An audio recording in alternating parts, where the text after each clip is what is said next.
I want to spend a little bit of time having you talk on two key parts of the leader's role when it comes to values. Communicating, I'm making this up, so if there's something I'm missing, throw it in here. But I think you got to communicate the values over and over again. I want you to speak to that first. And then I want you to come back and let's talk about how to model. Because you can communicate something all day long. I'm a parent and I can communicate it, but if I'm not modeling it, it's not going to stick with my kiddos. Yeah.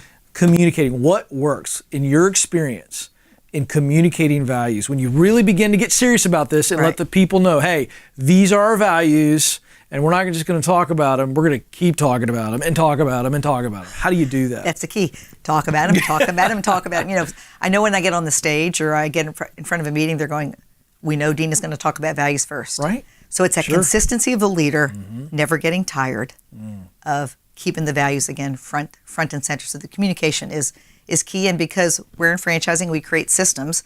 The system does it for us.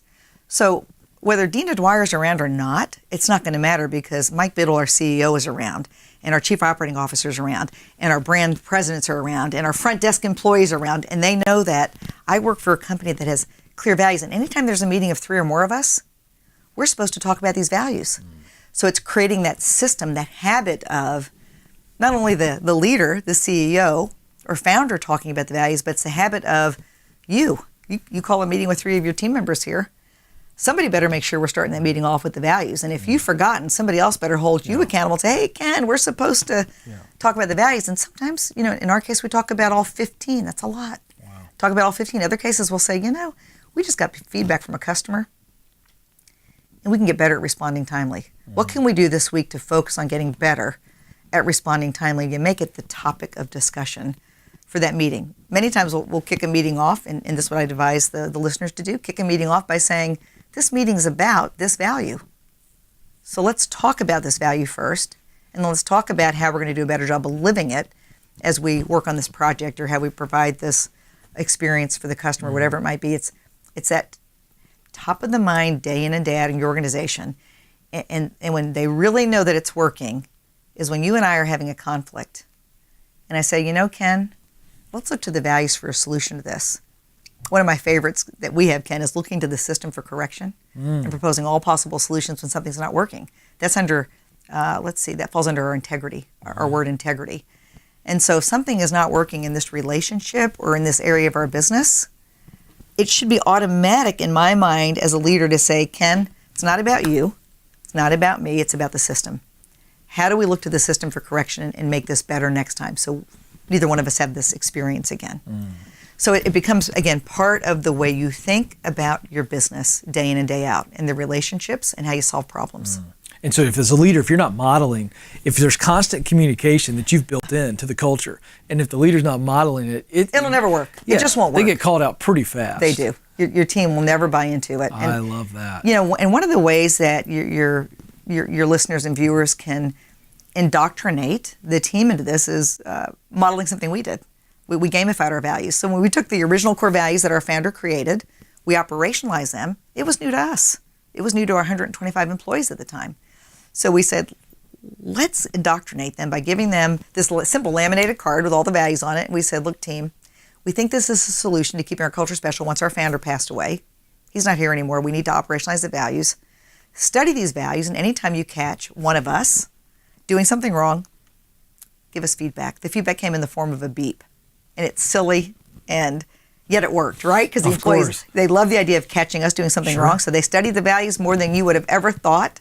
They would have studied it, and for 90 days, it was like the Roadrunner was racing through our buildings because it was a verbal beep, literally. You violate a value, you get a beep. It worked. I can only imagine. So, well. What was the response from the leadership as they're getting beeped? I mean, give me the good, bad, and the ugly. Yeah, well. Because, I mean, at some point, that's got to get on your nerves. One of the bad, well, first of all, we got beeped so often that we thought, this is depressing. Right. We're terrible. We don't know. We don't live our own values. Well, instead of getting depressed, though, we said, wait a second, there's an opportunity here. We're a pretty good company already. What if we really live these? How much better could we be as a company? So we had to just laugh because we were beeped so often. So some of the bad, though, is we had one team member who was beeped and actually flipped an employee off. Okay. Shot the bird, right? Yeah, you're like, not what you would have expected, but she ended up not being right for our company. Of course. So what happened is when we agreed as an organization that we were going to lead with these values, she self-selected out. Yeah. And great lady, but wasn't right for our team anymore because she didn't believe any employee below her had the right to give her that kind of feedback. And that's okay. We're not for everybody. And you have to know that about yourself. When you know what your values are, that clarity becomes alive. And it works. Yes, I love that. Yeah. It forces this awkward but important reality of, okay, if this isn't you, then you aren't us. And that's right. And that's okay. That's totally okay. It doesn't mean you're bad. Yeah, but It this just is isn't who us. we are. That's right. Ooh, I like that. That's really fun. Then you use it in the interview process, right? So it's a conversation you're having in the interview process. Sure. It's a conversation during performance reviews. It's a conversation when somebody's getting promoted. We're promoting you because you adhere to our values. It really is tremendous accountability. It is. That's another buzzword. Oh, accountability. But when you have this kind of clarity and modeling of values, it's just like a giant mirror everywhere. It is. And every day in our business, I could give you an example every day where I've experienced either me having to hold accountability to myself for violating a value or another team member where it's just part of the conversation. It naturally just comes out. I love that you're a franchising company because in your role as CEO, you can really help explain something to our non-franchisee type businesses. But systems is a word that I'm a little bit of a freak about because I'm such a sports fan. Yeah. And so if you study great teams, you pick the sport. It Right. does not matter. But if you study great athletic teams, you will find that they've all got a very healthy culture and they've got great systems. And I think they feed off of each other. You know, you can try to create a great culture, but if you don't systematize it, you said that a few minutes ago. That's you right. said we systematize it. Okay, so that being the setup, here you've got the mothership, okay, your company, and then you've got all these different, what do you call it, franchises? Franchise family. Yeah, Thank it's you. a family. So these are people that come from outside the business and they say, hey, I want to be a part of it. And you say, okay, but here's the way we do things. And the franchisee has to essentially adopt, this is the way we do it. Right. If they don't do it that way, what happens? We try to redirect them, right? Coach them was to so the system. polite. Yeah. Yes. Well, we have to, right? Well, because yeah. they're not just affecting their own business and the equity in their own business. They're affecting the equity of all the other franchisees in the business. And today, because of our values, we launched an overarching brand called GetNeighborly.com. It's a comprehensive platform of home service providers, really. It's one place to go for all your home service needs. Ken, without our values and the values have attracted mostly the right franchisees to organization. We are not a perfect company. I'll say that 10 million times Sure, because we of are course. not. Well, there are no perfect people. But we have, because of our values, attracted the right franchisees who want to deliver on the values and the brand promise, which builds everybody's equity and creates this amazing customer experience. When a franchisee does not comply with the system and the values, we coach, and eventually if they don't take the coaching well, we have to invite them to leave. We help them resell their business. It's a beautiful thing about a franchise is that there's something there to sell, Right. or should be, unless they've damaged the business by not operating it properly. But we help them get out of it, and we find somebody else that we think is better aligned with our values, who truly wants to implement those systems. But the systems, like you said, are really the key. Yeah, They're the secret sauce. Yeah, so let's talk about systems. Yeah. How does a successful franchising company like yours, how do you really succeed with implementing systems when you got people that are all around? Like, give me the secrets. How do you make systems work outside of the mothership around people that you can't monitor all the time? How does it work? Well, it's all about the coaching. So we have franchise consultants, much like you have here at Ramsey Solutions. You know, you're coaching people up, and we have franchise coaches who are responsible for holding the franchisees accountable to the system. Franchisees need to hold us accountable as well, right? There's certain things we've agreed to provide the franchisees. So it's this relationship. It's all about relationships in franchising. So it's all about this relationship and having that constant communication. We have performance reviews. So it's a performance review that's going to help the franchisee look at their business and help them take it to the next level. Well, that benefits them, and at the same time helps us understand what's the health of that organization, what's the health of that business, are they complying with the systems that we promised to deliver to the customer? Because at the end of the day, if the customer's not happy, we hear about it. And that's when we know we've got a problem if we haven't discovered it on our own. How often do you change the plays?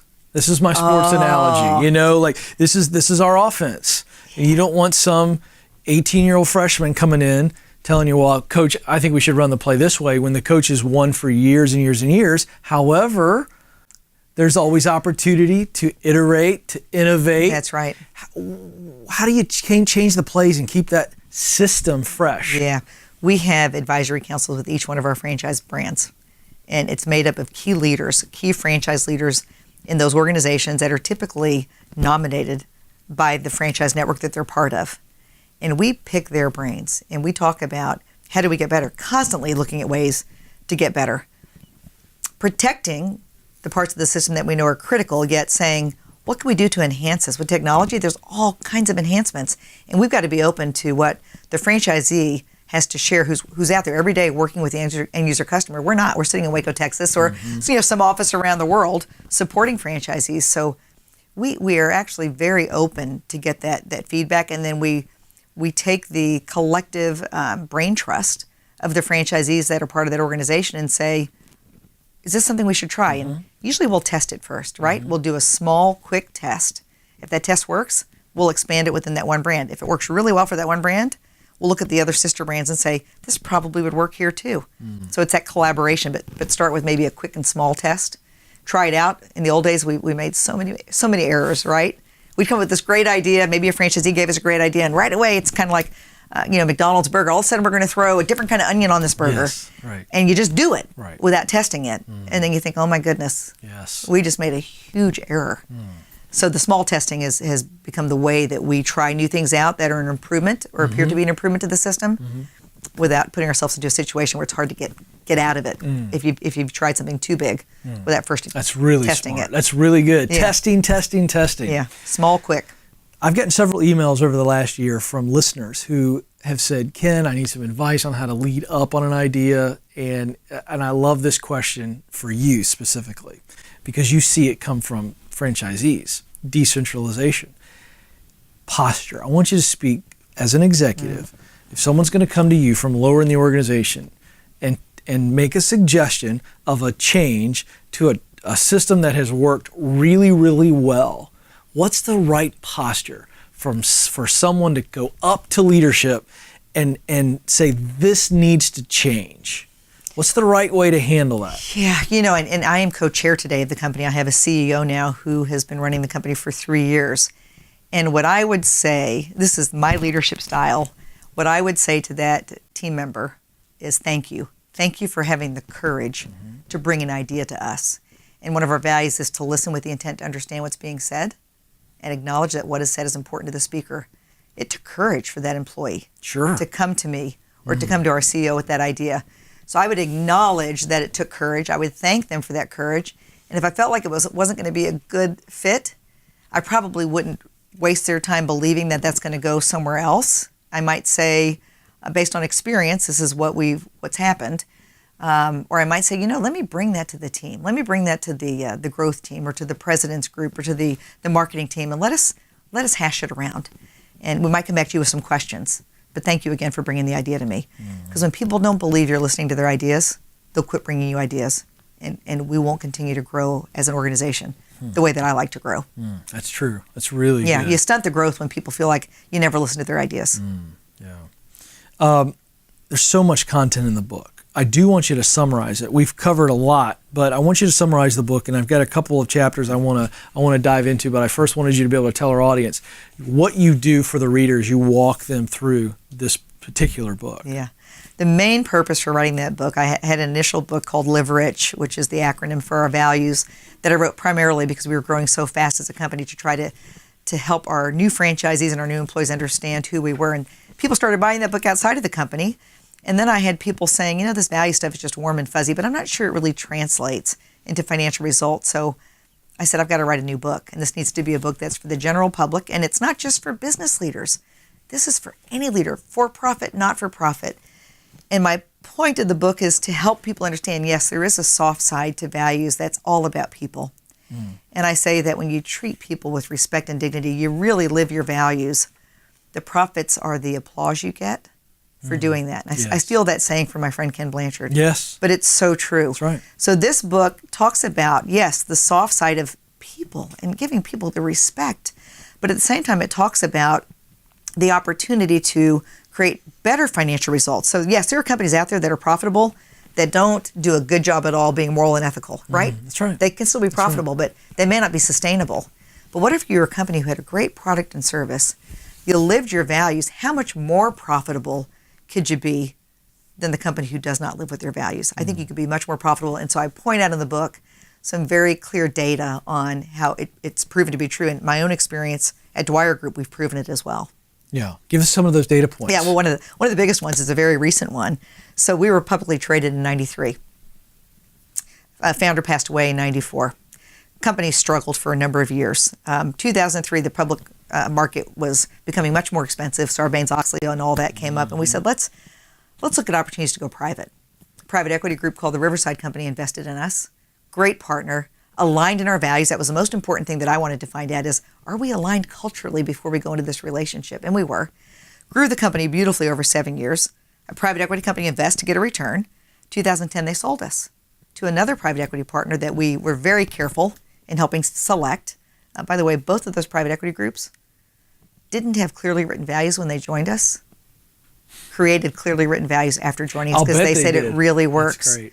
So after going in with the second private equity group, 2010, 3 years later, the original private equity partner, Riverside, calls me and says, we just raised a $1.5 billion fund, Dina. Having a hard time finding companies to invest in that we believe we can really put our money to good work. And Dwyer came to mind. We've never bought a company back before in the history of our company, and they're almost a 30-year-old company today. Would Dwyer entertain us buying it back? 3 things I mentioned. We love your culture. We love how you really live your values. The growth team, the management team loves what they do, and they're great at franchising. And then there's this opportunity for growth at Dwyer that we don't find in most companies. We know we'd have to pay a premium because your current private equity partner is not going to just sell out just because we feel like buying, right? Sure. 3 years after we sold the company to them. They came back and they reacquired us a little over 3 years later without going into the numbers for double what they sold us for. Wow. And we had some nice growth with that second private equity partner. Right. But here's the point of the book is that values translate into value. Financial value as well if you're a for-profit organization. That's exactly right. Yeah. I love that. I mean, that's when a customer, when you go deep is when the customer values, not just likes what you sell them Right. or what you do for them, but they actually value you. They like you. If not, can we use the word love? They love. I think love's a great word to use. And I think what you create when you have values is you create loving relationships. And what happens with those relationships is they multiply themselves. That's right.